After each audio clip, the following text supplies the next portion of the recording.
Mira, fue una experiencia muy linda. Algo que yo comparto en las conferencias o en seminarios es que, pues desde que estaba en el vientre de mi madre, viví los retos y las bondades de pertenecer a una empresa familiar. De hecho, pues, mi mamá me cuenta que cuando era bebé estaba ahí en el corral, en la farmacia, que ese es el negocio de la familia.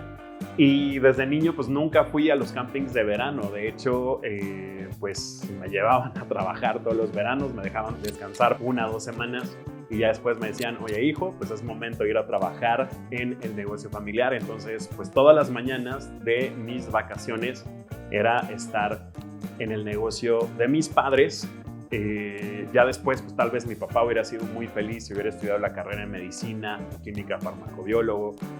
Pero pues no, estudié ingeniería civil. Entonces después pues la dinámica con mi papá fue más bien de inversionista. O sea, él tenía terrenos, me ayudó a financiar proyectos de construcción y yo después pues le pagaba un rendimiento.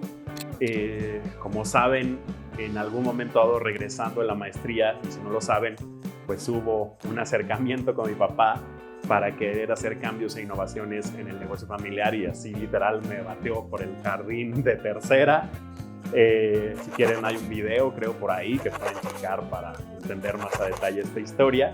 Y pues ahora mi acercamiento, teniendo ya 46 años, pues es más como consejero y miembro de la Asamblea de Accionistas, enfocado en pues el crecimiento y el futuro de la empresa familiar, sabiendo que mis padres pues ya son personas mayores. O sea, mi madre tiene más de 70, mi padre más de 80. Como te decía, mi dinámica inicial con la familia sí fue como empleado, pero pues era niño y adolescente, ¿no? Entonces no hubo grandes conflictos, si acaso el hartazgo de que pues en las comidas familiares mis papás siempre hablaban de temas del negocio. Después, como te digo, cuando se da la oportunidad de ya entrar tiempo completo y mi papá pues me cierra las puertas, no tanto a mí, sino a las ideas y a los cambios que quería hacer, quiero aclarar eso, yo decidí hacerme a un lado. Y fue una decisión muy inteligente pensando en evitar un conflicto. De hecho, esa fue mi premisa. A ver, no me estoy poniendo de acuerdo con mi jefe, que literal, mi jefe en la empresa es mi papá. Entonces me hice un lado, pero algo que he visto es que a veces ese conflicto escala, el hijo termina trabajando frustrado porque no le dan oportunidad de implementar cambios o innovaciones. Y en esta cuestión relacionado con el conflicto, pues siempre mi recomendación es abrir esos foros al diálogo, definir ciertos valores y cierto código de conducta para que ese diálogo entre familia se maneje con mucho respeto. Y también la diferenciación de las gorras, o sea, que digas con quién estoy hablando, con mi socio, con mi papá o con mi jefe, ¿no? Entonces, porque si esas gorras están mezcladas es donde empieza a haber pues más diferencias de opinión / conflictos. Pues, ¿qué te diría? Depende, y todo depende de la visión del dueño. Si el dueño está en esa dinámica de autoempleado o de que el que tenga tienda que la atienda o al ojo del amo engorda el caballo, pues va a querer que los hijos estén en esa misma rutina. Y a veces los hijos ya traen una visión diferente, quieren expandir la empresa, no quieren estar en el mostrador, en el día a día. Entonces, si el papá tiene esa dinámica de autoempleado, el hijo no solo no va a crecer, sino tal vez va a estar frustrado porque está repitiendo los mismos patrones que el papá. Aquí la premisa es o que el papá empiece a desarrollar esa visión empresarial o que el hijo que tiene esa visión empresarial o que ya la fue desarrollando le venda la idea al papá. Es decir, no tenemos que estar operando o dirigiendo una sola sucursal. Puede haber un gran crecimiento en la empresa familiar si la empresa alineada con el empresario tiene esa visión de crecimiento. Entonces la respuesta a tu pregunta es depende. Yo busqué separar la dinámica de familia de mi dinámica profesional. No es fácil. De hecho, por eso tengo trabajo como mentor de empresas familiares, porque pocas veces se generan esos foros para realmente pues abrir la comunicación, decirse las netas como que sacar lo que todo el mundo trae en el pecho. Entonces, es un gran reto, porque al final del día también el mediar las visiones de las diferentes generaciones. O sea, mi papá, siendo un baby boomer, pues tiene el valor del trabajo, puede trabajar 14 horas y va a estar perfectamente bien. Tal vez sus primeros años nunca salimos de vacaciones, digo, no me acuerdo, según yo sí, pero no era tan común salir de vacaciones porque había que estar en el negocio familiar. Ya los millennials, pues somos más análogos, adaptados a digitales, como que entendemos a esos baby boomers, pero también entendemos a los millennials. Y los millennials definitivamente tienen una motivación de vivir más experiencias, más que invertir en activos. O sea, no les importa tanto ser dueños de una casa o dueños de un auto como tal vez nuestros papás sí lo eran, sí les importaba.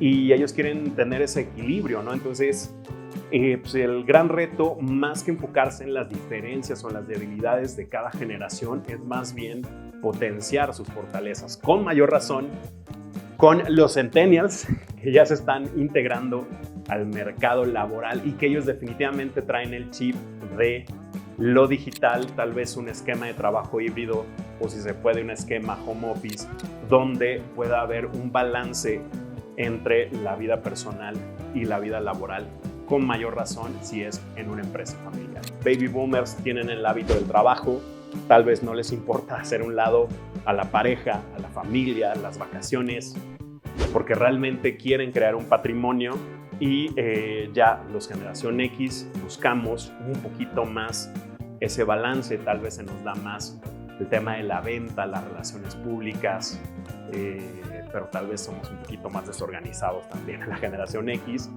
Y los millennials, buscan mucho ya ese balance. Y a veces es la queja. O sea, he escuchado a muchos dueños que dicen, es que a todos los jóvenes nadie se compromete. No, sí se van a comprometer si hay la motivación adecuada.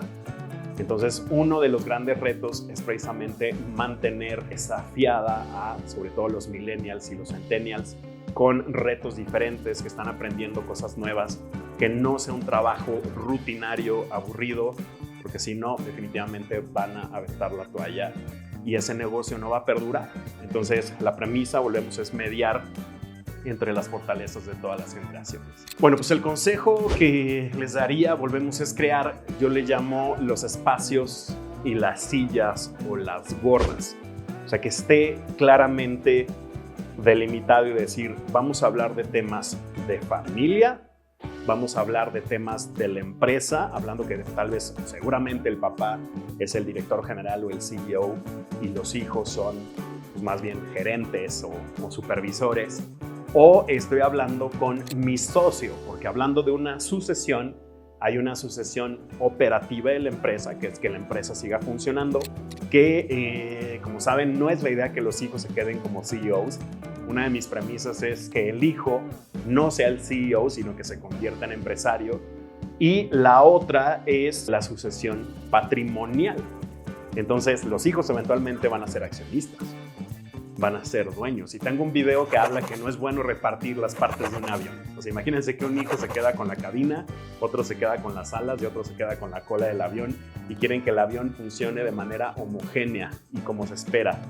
No necesariamente es lo ideal, ahí es pensar en paquetes de distribución de sus activos y obviamente quien se quede con la mayoría accionaria de la empresa sea el hijo más comprometido, el que mejor entiende de negocios y obviamente con los candados para que los otros hijos que tengan porcentajes menores, pues también su patrimonio esté protegido.